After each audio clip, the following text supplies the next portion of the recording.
I think that, I thought it was interesting, that's why I put it down, because how many times would that ever happen, huh? And get it here, and it's a shame that it's way down here in the bottom of you. I don't think you can pick it up.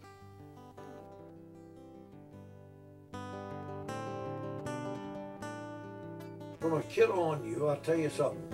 When I was 6 years old, I become interested in people, places, and things, and reading.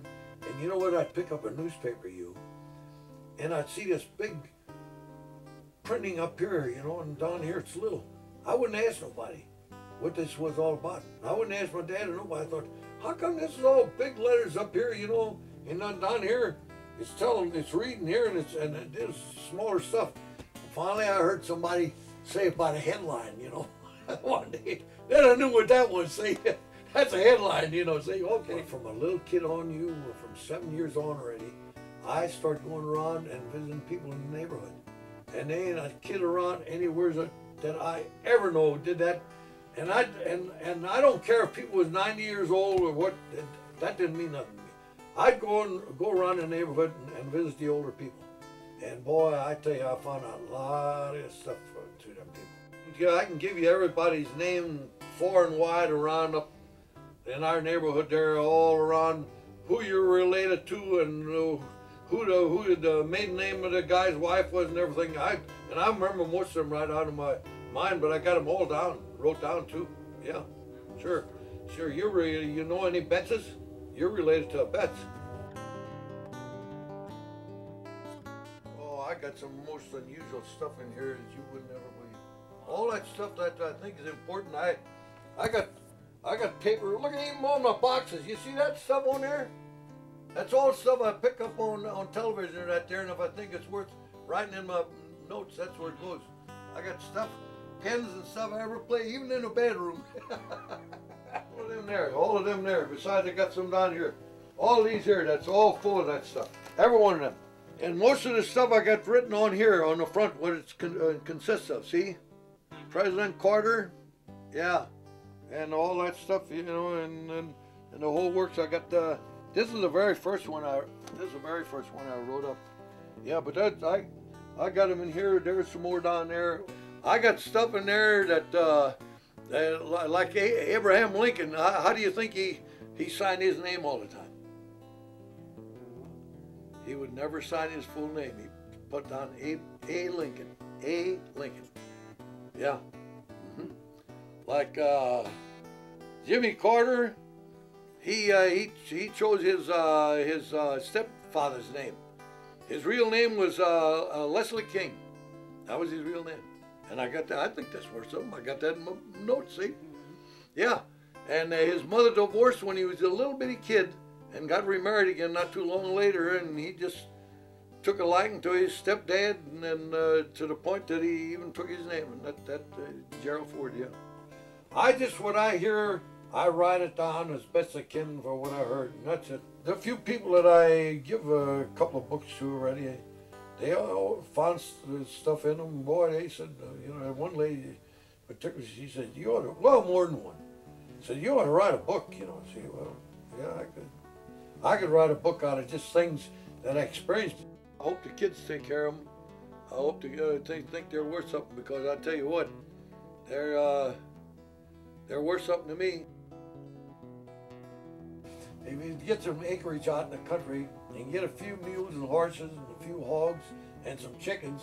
I said that gives you, and it does, because when a rooster, and they'll only do that in the fall of the year when the weather's going to change, and your roosters will crow at nighttime, sitting out there, and you hear them crow. Pop said, "Yep, kids, it ain't gonna be long now. We're gonna have a frost."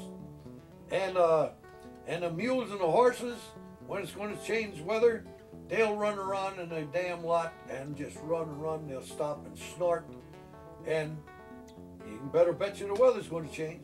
They know that. They know that better than people do. See, that's when I played with Darmstadt, St. Louis. Satchel Paige was pitching for the St. Louis Colts at that time. That was 1933 when we played against them up at Darmstadt. And I got all their names down here. Pitcher Satchel Paige, catcher Quincy Torby, Cool Papa Bell, Monty Irvin, Jason Gibson, Mojo, James Mooney, Cypress, SYP, Cypress Foxworth, and Jonas Harper. And this guy, all he did is call him Pool. Come on, Pool. And Teed Webb. Yeah. And then we played 2 games against them in 1933. And they won both games. The first game they won 7-0, and the second game they won 7-1.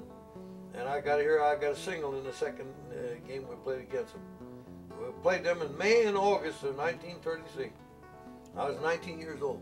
Well, I even got an autographed letter from Del Maxwell when he was manager and general manager and vice president of the Cardinals. Mm-hmm. Oh yeah. Oh, I got and from Whitey Herzog. Sure.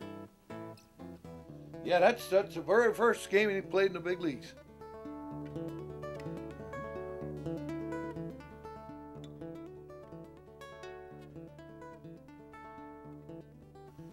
Yeah, I even got to talk to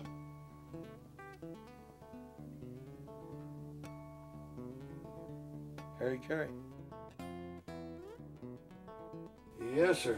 And that's another thing I always did through the years, and I just thank God for that. Because you've got so many jealous, envious, selfish people in the world, you know that. And I was just always the other way around. I always wish everybody good. I don't care what they're in, what kind of business. I always wish them luck. Yeah, that's what I do. And when you do that there, I tell you what, it makes it better for yourself. You know that? Makes it better for yourself when you do that. Yeah, absolutely.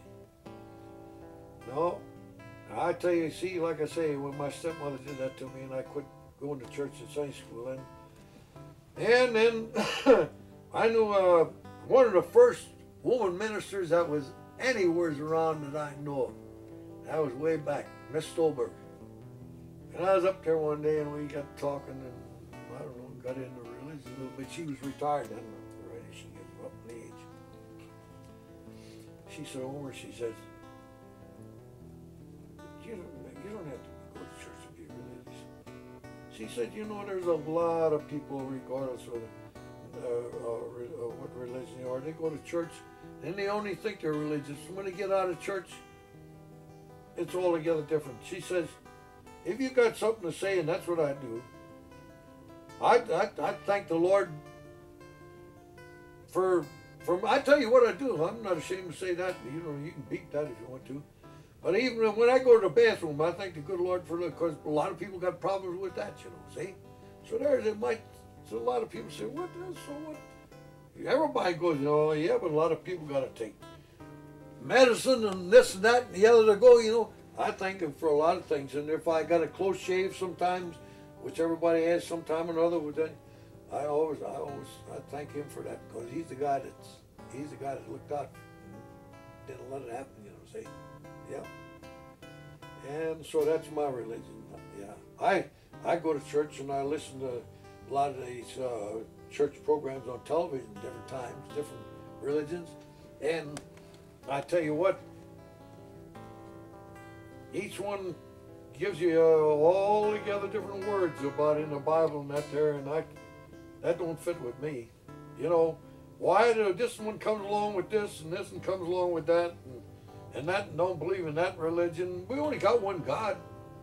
So there's where it's at. That's as simple as that. Everybody's got different interests. You know, what you like, what you like to do, see? I tell you what, all the stuff that I went through from a kid on, that I experienced, that'd take another couple of hours to tell you all the stuff that I know yet. And I thank God for that too, see? That he's left me have a good mind yet. I thank God for that. I tell you what I do.